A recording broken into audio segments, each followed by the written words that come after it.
नमस्कार, मैं रवि आसलीवाल। सकारात्मक खबरों में आपका स्वागत है। आप न्यूज़ के चैनल, समाचारों के चैनल इसलिए देखते हैं ताकि आपको सूचना मिल सके, और अगर आप चैनल सूचना प्राप्त करना चाहते हैं तो आप हमारे चैनल को सब्सक्राइब कर सकते हैं। लेकिन यदि आपको ऐसे चैनल देखने हैं जिसमें सिर्फ किसी का अपमान होता हो, आपके मन में कूट कूट के गंदगी भरने का काम होता हो, और हाँ, आपको बच्चों की फीस से, बच्चों के रोजगार से, बढ़ती महंगाई से और जो भी ऐसी देश की समस्या है, क्या आपको पता है कि देश की कुछ एक प्रमुख समस्याओं में से एक समस्या प्रदूषण से 1 लाख से ज़्यादा बच्चे हर साल भारत में, छोटे बच्चे समाप्त हो जाते हैं, अपना जीवन खत्म हो जाता है उनका। तो क्या अगर ऐसी समस्याओं से आपको कोई दिक्कत नहीं हो तो अब आप लड़ाई झगड़े की बहस भी देख सकते हो। लेकिन लड़ाई झगड़े की बहस देखने के लिए उनमें टॉपिक हो, बहस में उनमें सब्जेक्ट हो, विषय हो, देश के बारे में सब्जेक्ट हो, और जो ऐसी समस्याएं बता रहे हैं उनके बारे में विचार विमर्श हो, तो आप देखने में आनंद आएगा। देश की समस्याएं ठीक होगी और देश विकास करेगा। लेकिन उनसे कोई मतलब नहीं, मीडिया अपने कामों में लगा हुआ है, जिसका खामियाजा आपको और हमको भुगतना ही पड़ेगा। तो या तो हम खामियाजा भुगतने के लिए तैयार रहें, या ऐसे चैनलों को सब्सक्राइब करें जिसमें समाचार हो, न्यूज़ हो। तो हमारे चैनल को सब्सक्राइब करें समाचार के लिए। अगर आपको लगता है कि न्यूज़ है तो आप हमारे चैनल को सब्सक्राइब करें, और अगर लगता है नहीं है तो आप हमारे चैनल को सब्सक्राइब नहीं कर सकते हो। तो इसलिए समाचारों के लिए बढ़ते हैं खबरों की ओर। देश में अब तक 77,05,158 लोग कोरोना संक्रमित हो चुके हैं। राहत की बात यह है कि ठीक होने वालों का आंकड़ा 68 लाख के पार हो चुका है। 68,71,895 लोग ठीक हो चुके हैं। अभी 7,15,509 मरीजों का इलाज चल रहा है, जबकि 1,16,653 लोगों की मौत हो चुकी है। आंकड़ों पर नजर डालें तो देश के टॉप 5 संक्रमित राज्यों में 85% से ज़्यादा लोग ठीक हो चुके हैं। ये राहत की बात है। राजस्थान में कोरोना की उल्टी गिनती शुरू हो गई है। अभी राजस्थान में 19,185 एक्टिव केस हैं, मगर जिस रफ्तार से रोगी ठीक हो रहे हैं उस हिसाब से अगले हफ्ते तक इनमें से 18,000 लोग स्वस्थ हो चुके होंगे, और सिर्फ 1,000 गंभीर मरीज ही राजस्थान में अस्पतालों में भर्ती होंगे। वहीं राजस्थान में नवंबर माह से 9वीं और 12वीं तक के विद्यार्थियों को 1 या 2 दिन छोड़कर स्कूल बुलाया जा सकता है। इसके बाद अन्य कक्षाओं के लिए भी धीरे धीरे स्कूलों को खोला जा सकता है। राजस्थान में स्कूल खोलने के लेकर बुधवार को अधिकारियों की बैठक हुई। वहीं राजस्थान हाउसिंग बोर्ड आने वाले समय की आवश्यकताओं और मांग को देखते हुए भविष्य में बनाए जाने वाले बहुमंजिला भवनों को ग्रीन बिल्डिंग कॉन्सेप्ट पर बनाएगा। एसएमएस अस्पताल की अंदरूनी खींचतान के चलते राजधानी में बच्चों के सबसे बड़े अस्पताल के अधीक्षक रहे राजस्थान के डॉक्टर अशोक गुप्ता ने वीआरएस लेने का निर्णय लिया है। राजस्थान हाईकोर्ट में उनकी ओर से लगाई गई याचिका बुधवार को खारिज होने के बाद बुधवार को डॉक्टर अशोक गुप्ता ने यह निर्णय लिया। हाल ही में सामने आए कथित फर्जी टेलीविजन रेटिंग पॉइंट्स यानी टीआरपी मामले की जांच के दौरान 2 और टेलीविजन चैनलों के नाम सामने आए हैं। पुलिस ने बुधवार को ये जानकारी दी। एक अधिकारी ने बताया कि इनमें एक समाचार चैनल है, दूसरा मनोरंजन चैनल है। इसी प्रकार चुनाव आयोग ने मतदाताओं की संख्या में वृद्धि और महंगाई बढ़ने के मद्देनजर लोकसभा और विधानसभा चुनावों में उम्मीदवारों के लिए व्यय की सीमा संशोधित करने के मुद्दे पर गौर करने के लिए एक कमेटी का गठन किया है। उम्मीदवारों के लिए व्यय सीमा आखिरी बार 2014 में संशोधित की गई थी।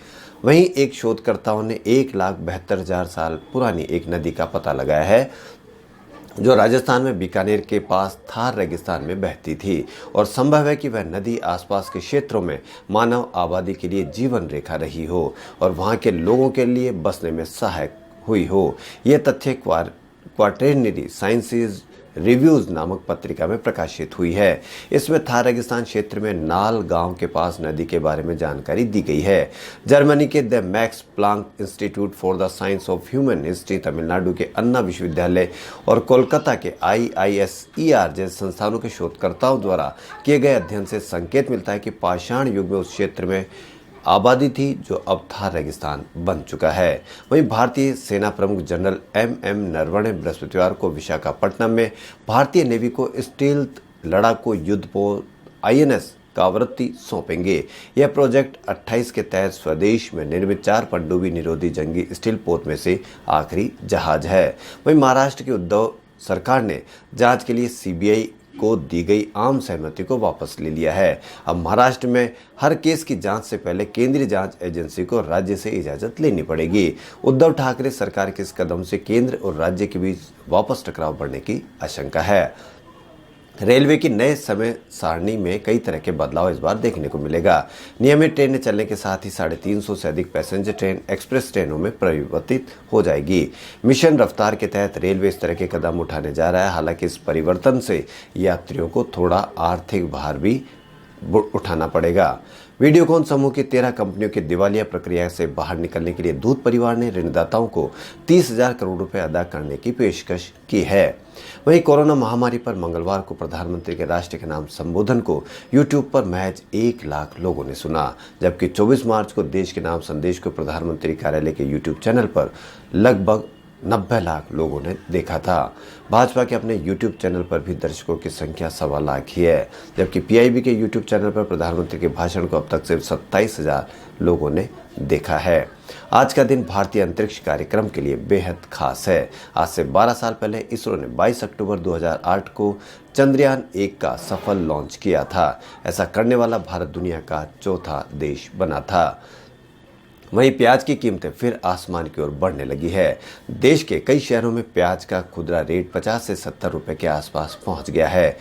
चेन्नई में तो प्याज 73 रुपए किलो हो गया है। क्या इसके बारे में डिस्कस नहीं होनी चाहिए? देश के मीडिया चैनलों पे डिस्कस इसी के बारे में होनी चाहिए, ताकि पता लग सके कि असली वजह क्या है कि हर बार प्याज की कीमतें बढ़ जाती है। दिल्ली में आज यानी गुरुवार को प्रदूषण का स्तर पिछले दिनों के मुकाबले बदतर स्थिति में होने के बावजूद खराब श्रेणी में ही रहा। दिल्ली पॉल्यूशन कंट्रोल कमेटी द्वारा जारी किए गए आंकड़ों के मुताबिक आज दिल्ली का वायु गुणवत्ता सूचकांक 254 रहा। इससे पहले के आंकड़ों की बात करें तो केंद्रीय प्रदूषण नियंत्रण बोर्ड के अनुसार बुधवार को सुबह दिल्ली का वायु गुणवत्ता सूचकांक 268 था, जबकि मंगलवार को यह 223 दर्ज किया गया था। वहीं बॉलीवुड के बादशाह शाहरुख खान काफी लंबे समय के बाद एक बार फिर बड़े पर्दे पर धमाल मचाने को तैयार है। साल 2018 में आई जीरो फिल्म के बाद से बॉलीवुड के किंग ऑफ रोमांस कहे जाने वाले अभिनेता सिल्वर स्क्रीन से दूर है। अब जल्द ही वह बड़े पर्दे पर भी कमबैक करने वाले हैं। जॉन अब्राहम संग पर्दे पर नजर आएंगे किंग खान। मीडिया रिपोर्ट्स के अनुसार शाहरुख खान अपनी अपकमिंग फिल्म पठान की शूटिंग शुरू करने वाले हैं। भारत ने गुरुवार सुबह सुबह सुरक्षा दृष्टि से एक बड़ी कामयाबी हासिल की है। राजस्थान के पोखरण में नाग एंटी टैंक गाइडेड मिसाइल का सफल परीक्षण किया। इस मिसाइल का टेस्ट वॉरहेड पर किया गया है। वहीं उदयपुर विभाग की रेस्क्यू टीम ने बुधवार को दोबारी क्षेत्र में स्थित घाटावाली माताजी के मंदिर के पास एक पैंथर शावक को रेस्क्यू किया। प्राप्त जानकारी के अनुसार यह पैंथर शावक उदयपुर चित्तौड़ हाईवे के नजदीक देवारी के समीप प्रभुवीर सिंह का खेड़ा क्षेत्र में ग्रामीणों को भटकता हुआ दिखा, जिसकी सूचना तुरंत वन विभाग को दी गई और उस पर कार्रवाई की गई।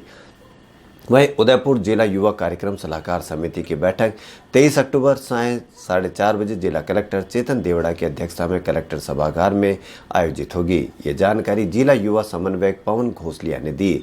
वहीं उदयपुर से ही राजस्थान राज्य भारत स्काउट और गाइड जिला उदयपुर मंडल मुख्यालय के तत्वाधान में सत्र 2020-21 के लिए जिला स्तरीय स्थान संघ सचिव, सहायक सचिव और संयुक्त सचिव की बैठक आयोजित हुई। बैठक में 2020 के लिए निर्धारित लक्ष्य और सेवा प्रोजेक्ट पर चर्चा करते हुए स्काउट सीईओ सुरेंद्र कुमार पांडे ने कहा कि राज्य मुख्यालय के लक्ष्य प्रत्येक स्थानीय संघ के लिए प्रथम वरीयता में पूर्ण करने आवश्यक है। उन्होंने नवीन ग्रुप पंजीकरण, संख्यात्मक, गुणात्मक और सामुदायिक सेवा प्रोजेक्ट के संदर्भ में निर्धारित लक्ष्यों को पूरा करने के लिए निर्देशित किया। उदयपुर में ही पशुओं में पाए जाने वाले बाह्य परजीवियों से पशुपालकों को प्रतिवर्ष करोड़ों का नुकसान होता है। यह बात पशुपालन प्रशिक्षण संस्थान के डॉक्टर सुरेंद्र छंगानी ने बुधवार को संस्थान के विद्यार्थियों के साथ आयोजित ऑनलाइन वेबिनार में कही। वहीं बांसवाड़ा के पुणे से माइक्रोबायोलॉजी में बीएससी कर बेस्ट नृत्यांगना और मॉडल प्रतापुर निवासी आस्था भट्ट की नवरात्रि इस बार कुछ अलग ही रही है। जहां आमतौर पर नवरात्र में सार्वजनिक कार्यक्रमों पर रोक है, वहीं आस्था भट्ट ने उनकी मां रागिनी भट्ट, सहेली चार्ली गांधी, रिया गांधी, हंसी कंसारा, रिंकल पंचाल, ऐश्वर्या जरादी के साथ मिलकर ये डांस वीडियो उनके यूट्यूब चैनल आस्था भट्ट पर अपलोड किया गया है।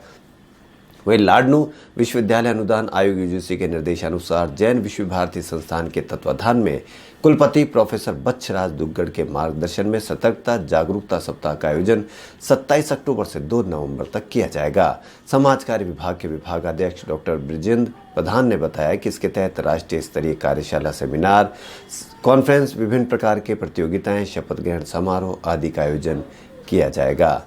खबरों में फिलहाल इतना ही। यदि आपको हमारा चैनल पसंद आए तो लाइक, सब्सक्राइब और शेयर अवश्य करें। धन्यवाद।